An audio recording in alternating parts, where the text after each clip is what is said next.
but I'll just sort of hit on them here. There's a ghost global state is what it's called. If your legacy application leverages globals heavily, the new paradigm of modern development is to not use globals. Because there's a lot of like what people call magic that comes along with globals.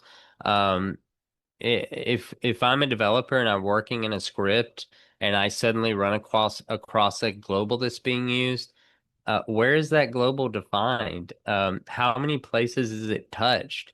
How many times has it been rewritten before I got to this spot? How do I know the value that it has when it gets here? Um, uh, it can make maintenance a huge pain. So Laravel, Symfony, Laminas, Mezzio, pretty much all of them use dependency injection instead of globals.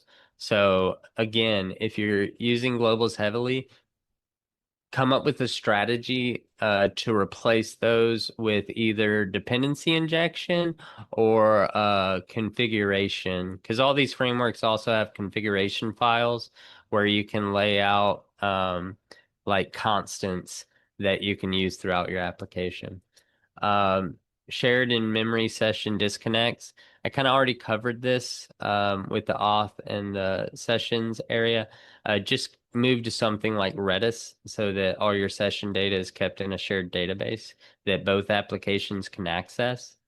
Um, PHP version incompatibilities. For example, your new framework must use 8 dot PHP 8.1 and above, and your legacy application cannot move above PHP 7.4. Um, my simple recommendation there is to just not do those at the same time. Um, Even if you need to patch in place the legacy application to make it work on PHP 8, find a way to do that. What I'm trying to say is perform your PHP migration first and then start your um, uh, framework migration. There are ways around it, but that's a whole nother discussion. Feel free to email me if you want to talk about those. And scope creep is just fixing while during the migration itself. Um, don't do that. The migration is for the migration.